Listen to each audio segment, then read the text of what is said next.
Hola a todos, buenas noches. Bueno, para mí es fantástico que pueda haber coincidido esta visita que hago a Mar del Plata, un poco más larga de lo habitual por el Festival de Cine, con la posibilidad de presentar el libro de Carlos, un libro que estoy leyendo desde hace un tiempo en realidad, y justo cuando estaba por viajar a Mar del Plata ya casi lo había terminado, y entonces surgió naturalmente la posibilidad de poder hablar de este libro. Es un libro absolutamente original en varios sentidos. Es un libro además muy agradable de leer. Es un libro que incluso había pensado en la posibilidad de regalárselo a editores y a libreros, porque es un libro no solamente para lectores, sino yo creo que es interesantísimo para todo el que esté interesado en la cuestión del libro como objeto, en definitiva, y en todo lo que significa la producción gráfica también del libro. Esencialmente el libro tiene dos partes principales. Una primera parte para mí muy intrigante y muy bien resuelta, que tiene que ver y algo que ver con lo que decía Carlos antes, qué es lo que ocurre con las críticas que se le van formulando los escritores a lo largo del tiempo, ¿no? Es decir, Carlos ahí recoge a través de un examen muy minucioso de la correspondencia de Cortázar, de entrevistas, de artículos que ha escrito, las distintas maneras o estrategias de Cortázar para defenderse de las críticas sucesivas que tuvo a lo largo de su vida. Cortázar es un caso triste y a la vez paradigmático de lo que puede ocurrir a un escritor que tiene ciertos sucesos, sobre todo si está fuera del alcance, digamos, de la crítica local, ¿no? Que no el caso de Cortázar, que vivía en París y que tenía trascendencia más allá de lo que pudieran decir de él acá. Es también quizá el caso actual de Vargas Llosa, por decir otro nombre parecido, ¿no? Un escritor muy criticado en su país local, pero que trascendió mucho más allá de esas críticas. Entonces, creo yo lo curioso de Cortázar es que es un escritor que tiene casi dos estéticas opuestas o contradictorias hasta cierto punto. Una primera parte de su obra, que sería la parte de los cuentos, que incluso desarrolló la teoría. Adelante. Buenas tardes a todos. Buenas tardes. ¿Qué tal? Encantado. ¿Cómo estás? Bien. Disculpe la interrupción.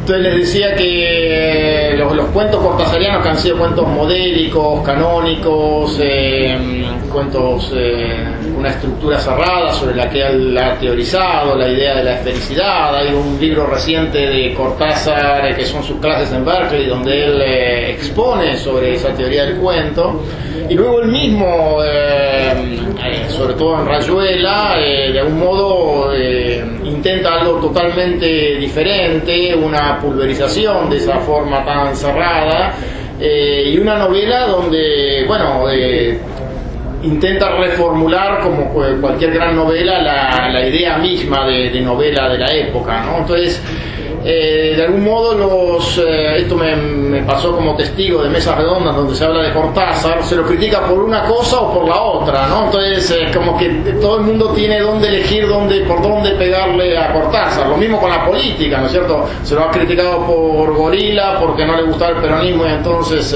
radicó en Francia, pero también por izquierdista cuando adhirió a la revolución nicaragüense, ¿no? Es decir, ahí Cortázar vive en estas dicotomías que hace que sea campo fértil para tratar de rebajarlo, ¿no? En definitiva.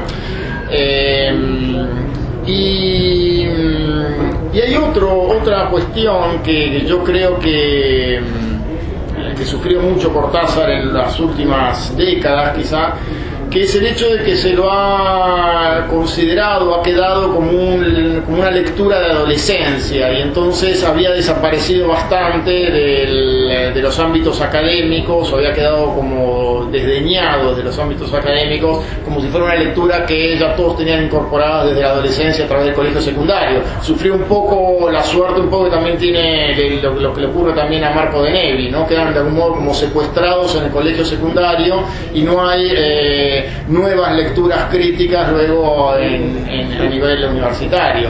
Por eso yo creo que el aporte que hace este libro es valiosísimo, porque repone una cantidad de cuestiones sobre Cortázar desde un punto de vista universitario. Bueno, entonces, como decía, en la primera parte Carlos hace algo así como un resumen de los dardos principales que se le dirigen a Cortázar, que me parece que es una muy buena manera de sintetizar las distintas críticas, ¿no? Dice que las críticas están dirigidas hacia el estilo que él intenta, el de escribir mal, ¿no? Pues cuando vuelve hacia o lo coloquial toma mucho más terreno en su obra. B. El ataque que se dirige a que su pretendida literatura artesanal fue deglutida por el mercado editorial. Cortázar era un escritor que escribía lentamente, tenía otro trabajo profesional, y entonces él de algún modo se vanagloriaba de que no era un escritor profesional, pero también se le critica que tuviera éxito editorial, en definitiva. C. Se le critica su coloquialismo anacrónico, producto de su simulacro de oralidad popular correspondiente al lunfardo de la época en que él dejó la Argentina. Y aquí Carlos incluye una entrevista excelente donde Cortázar defiende su utilización de lo coloquial con la idea de que lo coloquial, por definición, tiene una fecha de vencimiento. Entonces, no importa, en definitiva, sabe el escritor al introducir cualquier variante de lo coloquial que en algún momento eso va a quedar desactualizado y que va a necesitar de alguna nota al pie, ¿no es cierto? Como diciendo, ¿qué importan unos años más, unos años menos? Esto va a sonar antiguo en algún momento, como se leen las obras, como se lee El Quijote, en definitiva, ¿no? Con una cantidad de coloquialismos de la época, o como aparecen también en las memorias de Casanova, con una cantidad de referencias de Casanova que hay que entenderlas solamente con notas al pie. Después dice, su deuda con Borges mal pagada, que lo identificaban como una especie de avatar, ¿no? de Borges de clase media, que es únicamente un buen cuentista, pero que sus cuentos son tramposos, ¿no? Es decir, esto es lo que decíamos antes, ¿no? Que todo lo que es su novelística quedaría fuera de este modo. Que no ha evolucionado como escritor, cuando creo yo que Cortázar ha tomado realmente riesgos muy importantes a lo largo de su vida, y eso también está el registro. Carlos va tomando a partir de cierto momento, novela por novela, todas las intervenciones gráficas que ha hecho Cortázar, y se muestra ahí como realmente toma riesgos muy importantes con respecto al prestigio que tenía hasta ese momento, ¿no?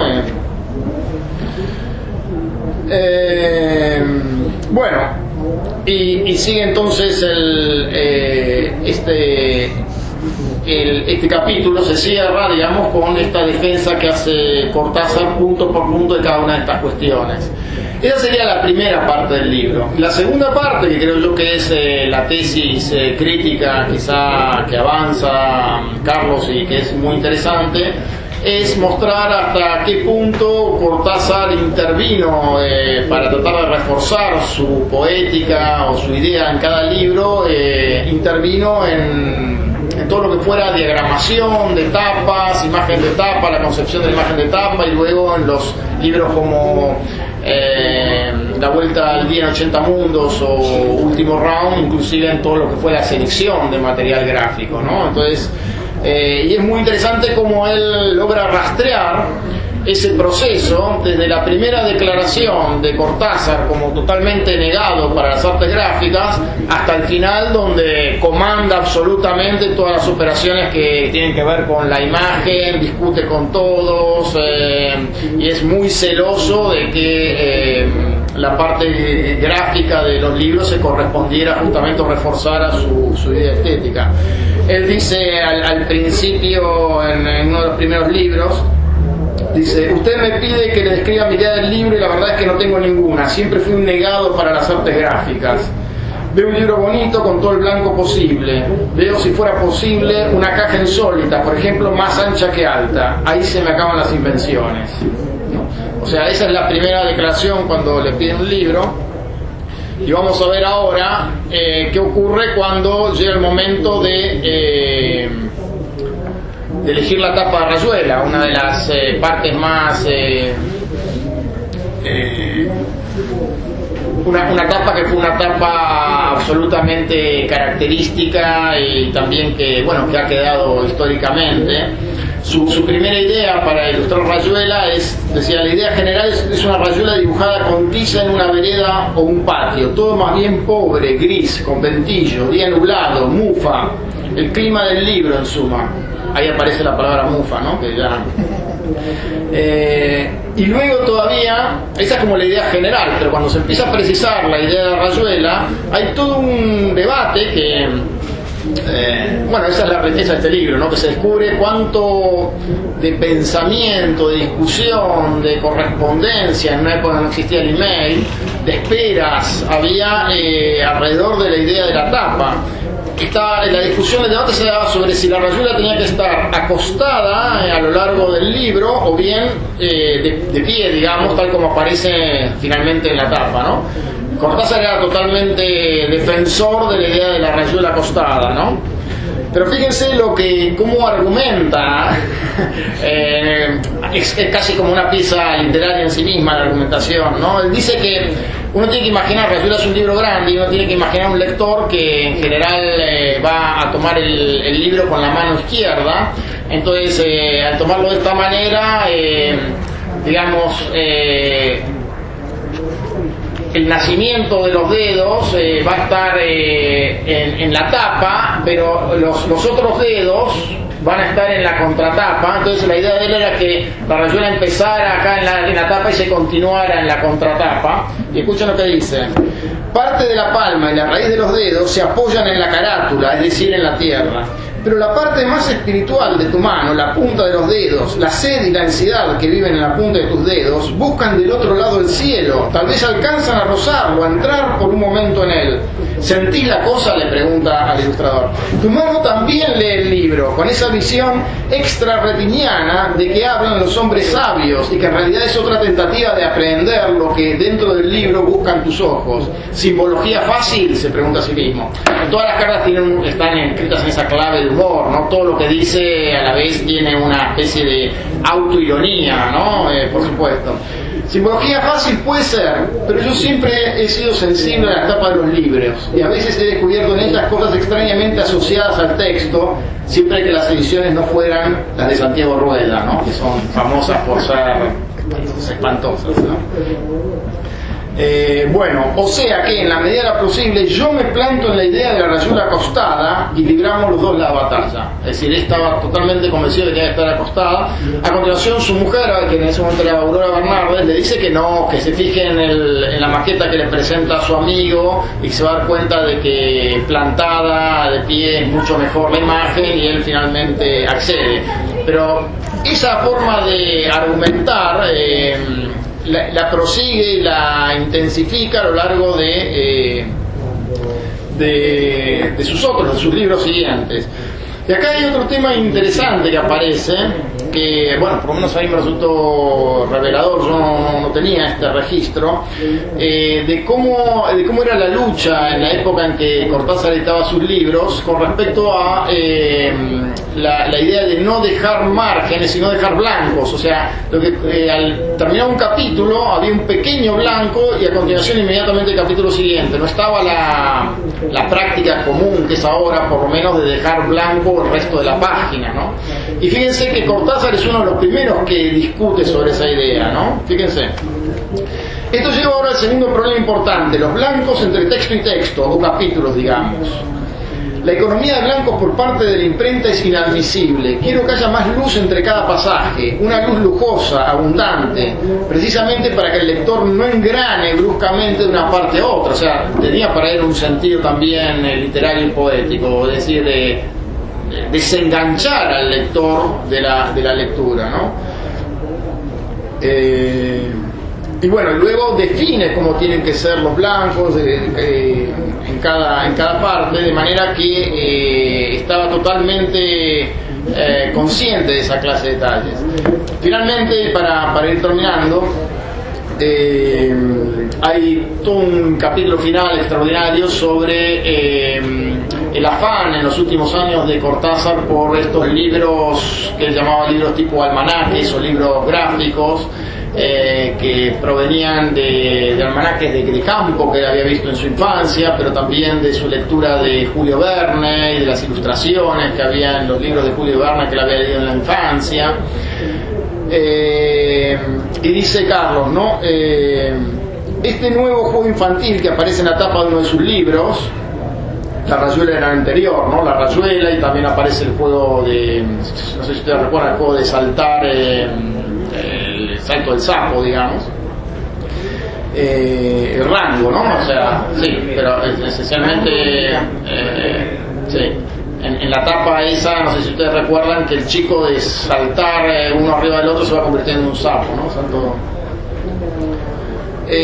Marca su apetencia por lo lúdico. Y esa me parece que es una dimensión que Carlos marca muy bien y que tiene una larga influencia no reconocida, ¿no? Por eso digo que Cortázar es justamente algo así como el malquerido también en la literatura argentina, porque muchos le deben muchas cosas, pero nadie se lo quiere reconocer. Que la idea esta del tipo de la vanguardia, pero la vanguardia recostada en la idea de lo lúdico, de la invención, de lo variado, de lo fragmentario, ¿no? Así que me parece que bueno, que el libro es interesante en varios aspectos. Para mí, uno fundamental es la posibilidad de escuchar una especie de Cortázar íntimo de las correspondencias, pero siempre con un humor muy sofisticado, ¿no? Cartas muy escritas, cartas escritas quizás con un ojo ya en la posteridad.